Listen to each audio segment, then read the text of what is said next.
I'm over 6 feet tall, but I know a guy who probably received a lot of trolling from the ladies, probably bullied for his height. Despite that, if you put him and I on a basketball pitch, he'd possibly score more goals. That's if I score even one, and I might not come back with my knees straight. He's popularly known as Muggsy, and despite his height, he could still steal your girl right through your legs. Don't let them, take your joy. If you like playing basketball, you go out there and play. No one gonna be an expert in your life. They don't know how big your heart or know what your capabilities are. If you want to play, you just go out there and play. Tyrone Muggsy Bogues, despite standing only 5'3" tall, became a basketball legend. His life was a journey full of struggles, triumphs, and setbacks, all of which started on January 9th, 1965, when he was born in Baltimore, Maryland. He was his parents' miracle child, especially to his mother, Elaine, who had endured 2 failed pregnancies before his birth. Growing up in Baltimore's tough Lafayette housing projects, Muggsy faced violence, drugs, and poverty daily. Shockingly, life expectancy in his neighborhood was a mere 20 years. When he was just 5, he almost lost his life in a terrifying incident. One night, curious about a commotion outside, he and his sister Sharon went to see what was happening. In a misunderstanding, a shopkeeper mistook young Muggsy and his sister for troublemakers and fired a shotgun at them, hitting Muggsy. Thankfully, only the buckshot, not a full shell, struck him, narrowly missing his vital organs. He survived, but the incident left him forever changed, determined to overcome any obstacle. Muggsy's love for basketball began at age 3. When he received his first basketball, he practiced constantly. Despite his height disadvantage, his father, Richard, was only 5'5", and his mother, Elaine, stood at 4'11". Short stature ran in the family, and Muggsy faced constant criticism and exclusion on the court. However, Elaine encouraged him to persevere, advising, "If you love basketball, play, and don't let anyone take that joy from you."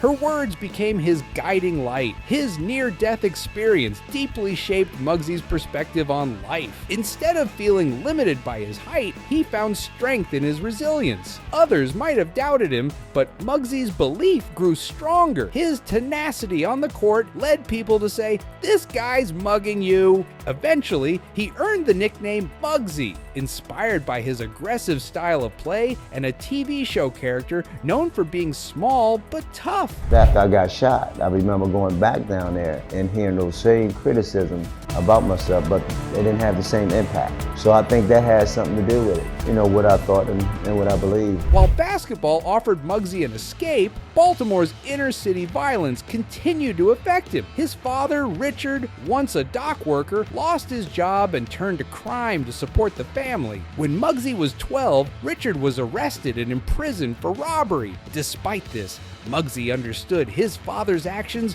were a desperate attempt to provide, and he vowed to one day get him out of prison. As Muggsy's basketball skills developed, he attended Dunbar High School, where he played with his best friends Reggie Williams, Reggie Lewis, and David Wingate. Their coach, Bob Wade, made practices extremely challenging, sometimes making the players perform defensive drills while holding bricks. This rigorous training prepared them to dominate in games. Bob Wade believed in Muggsy's potential, seeing beyond his height and recognizing his leadership skills. Dunbar's team became one of the greatest in high school basketball history, winning 2 state championships with Muggsy as their starting point guard. Though standing at just 5'3", Muggsy's skills were undeniable, earning him MVP over his 6'7" friend, Reggie Williams. His success at Dunbar led him to 5-star basketball camp, where he hoped to secure a Division I college scholarship. Despite his impressive high school record, many still viewed Muggsy as too short to compete at a higher level, but Coach Wade took Muggsy to the camp, where he proved himself and earned a full scholarship to Wake Forest University in North Carolina. Muggsy's transition to college basketball was challenging. In his freshman year, Wake Forest made it to the NCAA Elite Eight, losing to a team led by future NBA star Hakeem Olajuwon. Muggsy struggled academically, once leaving a test blank due to his busy schedule, but his professor offered him another chance. However, a complaint led Wake Forest to question Muggsy's integrity, leaving him disheartened. His mother, Elaine, advised him to stay strong, urging him not to leave Wake Forest. Muggsy stayed and, over time, developed his skills. By his second season, he became Wake Forest's starting point guard, displaying impressive leadership and defense. He averaged 7.5 assists, 3 steals, and 6.6 points per game.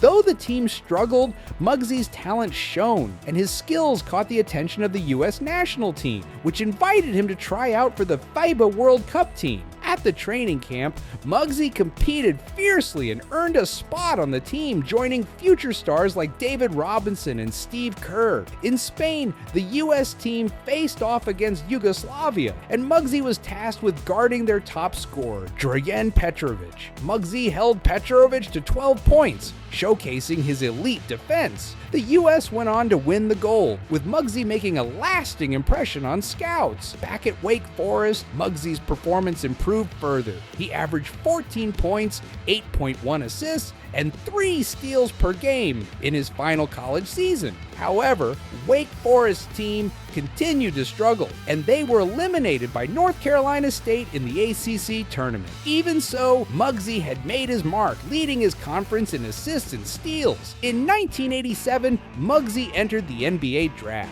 With the 12th pick, the Washington Bullets selected him, making him the shortest player in NBA history. The Bullets had also recently drafted 7'7" Manute Bol, creating an incredible height contrast between the two. Muggsy's rookie season was challenging. He averaged 5 points, 5 assists, and 1.6 steals per game, but his head coach, Kevin Lashery, didn't see Muggsy's potential and limited his playing time. Although the Bullets initially promised Muggsy a more significant role in the following season, they failed to protect him in the NBA expansion draft. To his surprise, the Charlotte Hornets, one of the new expansion teams, selected Muggsy with their 3rd pick. Feeling betrayed, he looked forward to starting fresh with the Hornets, where he'd play alongside college friend Del Curry. Know my pops was in prison, and know my mom was home, so they can turn on the television, they can be able to watch their son every weekend.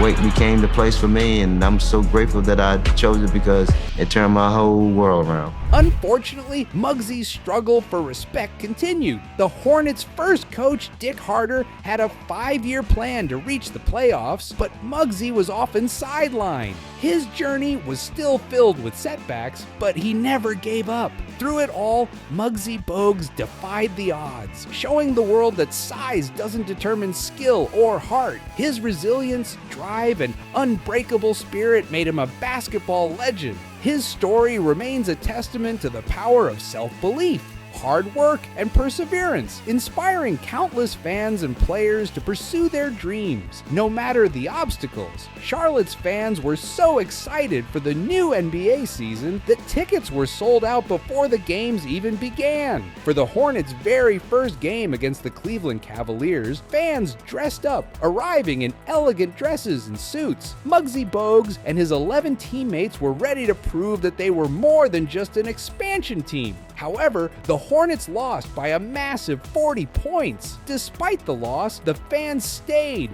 giving the team a standing ovation, showing their support for what lay ahead. A few days later, the Hornets won their first game. Muggsy, however, was facing issues he'd dealt with all his life. His coach, Dick Harder, was openly doubtful about Muggsy's potential due to his height. Harder went as far as getting down on his knees to mimic Muggsy's height, making comments like, "How do you think he can block a shot when he's only 5'3"? This attitude affected Muggsy's playtime and his confidence. He began to wonder if his height would hold him back from success in the NBA. But Muggsy was no stranger to adversity, and he kept pushing himself to improve. The Hornets owner, George Shinn, had faith in Muggsy, but after a tough first season with only 20 wins and 62 losses, Harder was fired. Assistant coach Gene Littles was promoted, and Muggsy finally got the chance to show what he could do. He averaged impressive stats: 10.5 assists, 2 steals, steals, and 9.4 points per game, almost doubling his first-year numbers. Still, the team's record didn't improve much. They only won 19 games.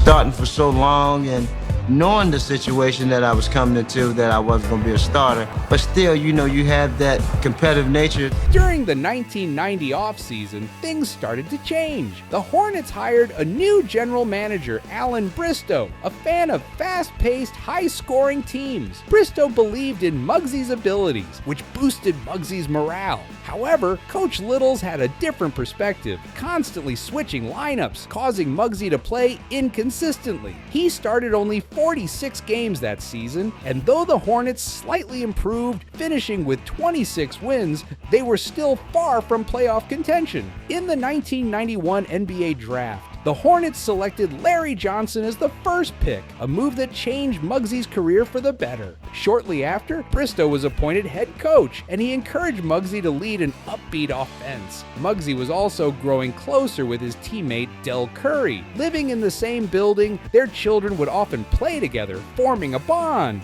Del's young son, Steph, admired Muggsy, not knowing he'd become an NBA superstar himself. Muggsy fondly remembers giving young Steph airplane rides, never imagining the player he'd grow up to be. With the Hornets continuing to improve, they achieved their best season record to date, 31 wins. Even better, they managed to draft Alonzo Mourning with the second pick in the 1992 NBA Draft. With both Johnson and Mourning, the Hornets were finally a playoff team in their fifth season, finishing with 44 wins and earning a spot against the Boston Celtics. However, tragedy struck in Game 1 when Reggie Lewis, Muggsy's longtime friend and a Celtics player, collapsed on the court. Though he managed to walk off, doctors later revealed he had a serious heart condition. Despite the setback, the Hornets had to stay focused, and after losing Game 1, they bounced back in Game 2, winning in double overtime. The fans were thrilled, and Muggsy knew the team had to keep the momentum.